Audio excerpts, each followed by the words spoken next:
দেখো, এই সব অঙ্কে, টাকা পয়সার অঙ্কে খুব একটা গন্ডগোল হয়। যখন অঙ্কটা একটু ঘুরিয়ে দেয় আমরা কিন্তু হাবা জবা খেয়ে যাই, আর কিন্তু করতে পারি না। তাহলে দেখো সঠিকভাবে কিভাবে করতে হবে সেটা ভালো করে দেখো। আমি দুটো অঙ্ক এরকম টাকা পয়সার থেকে এনেছি আলাদা আলাদা ভাবে। তাই প্রথম অঙ্কটা কি বলছে, একটি বাক্সে 1 টাকা 50 পয়সা ও 25 পয়সা মিলিয়ে মোট 180 টাকা আছে। তাদের সংখ্যার অনুপাত কি বলেছে, সংখ্যার অনুপাত কি, সংখ্যার অনুপাত, সংখ্যার অনুপাত কত বলেছে, 2:3:4। এটা হচ্ছে তাদের সংখ্যার অনুপাত। কত, 1 টাকা 50 পয়সা আর কত, 50 পয়সা আর 25 পয়সার অনুপাত। 1 টাকা 50 পয়সা আর 25 পয়সার অনুপাত, এটা সংখ্যার অনুপাত। কিন্তু দেওয়া আছে কি, 180 টাকা দেওয়া আছে। 180 কি দেওয়া আছে, টাকা দেওয়া আছে। 180টা টাকা দেওয়া আছে। তাহলে এই সংখ্যার থেকে আমার টাকাতে নিতে হবে, সংখ্যার থেকে টাকাতে মানে মুদ্রাতে নিতে হবে। তাহলে বলো তো, 2 টাকা আছে, দুটো কয়েন আছে 1 টাকা, তার মানে কত হচ্ছে 2 টাকা। দুটো কয়েন আছে 1 টাকা মানে কত, 2 টাকা। এবার তিনটে কয়েন আছে 50 পয়সা, তার মানে কত হচ্ছে, 1.5 টাকা হচ্ছে। তিনটে কয়েন 50 পয়সা আছে মানে 1.5 টাকা আছে।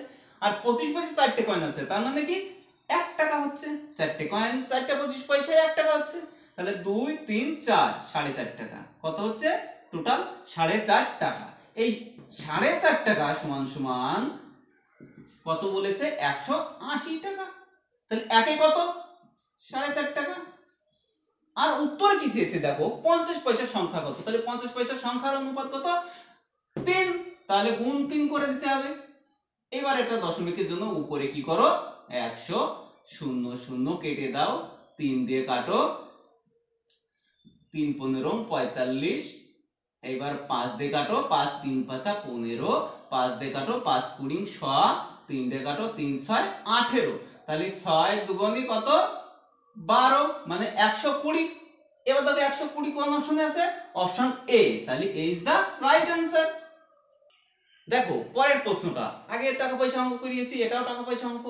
কি বলছে, যে একটি বাক্সে 1 টাকা 50 পয়সা আর কত, 25 পয়সা, এদের 25 পয়সা মুদ্রা মিলিয়ে মোট 378টি মুদ্রা আছে। তাদের মূল্যের অনুপাত, আগেরটা দেওয়া ছিল সংখ্যার অনুপাত, আর এটা কিসের অনুপাত, এটা হচ্ছে মূল্যের অনুপাত।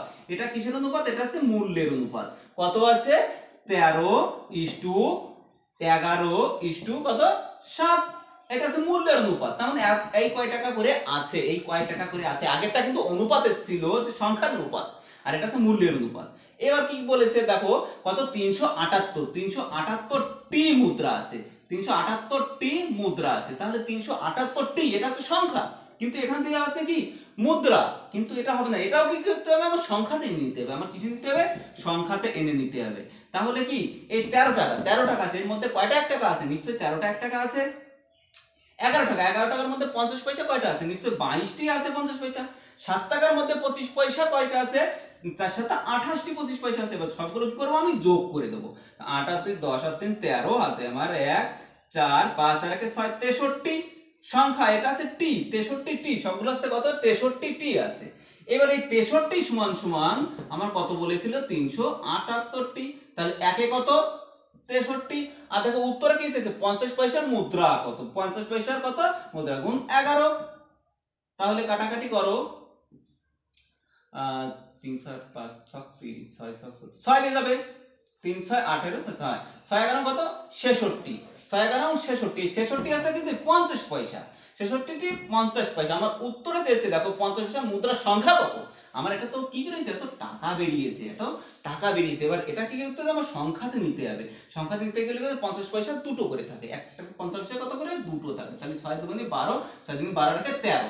তাহলে কি 132, 132 দেখো এতে আছে, 132 এতে আছে। তাহলে এ ইজ দা রাইট অ্যান্সার।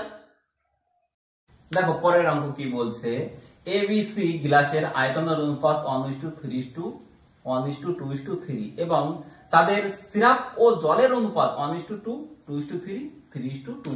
মিশ্রণ তিনটি নতুন পাত্রে ঢাললে তাতে সিরাপ ও জলের অনুপাত কত হবে। তাই তিনটে পাত্র আছে, কি আছে, এ বি আর সি, তিনটে পাত্র, যার মধ্যে কি আছে, সিরাপ আছে, সিরাপ আছে আর আছে জল আছে, সিরাপ আর জল আছে। প্রথমটার অনুপাত কত, 1:2, তারপরেরটার অনুপাত কত, 2:3, আর সির অনুপাত কত, 3:2।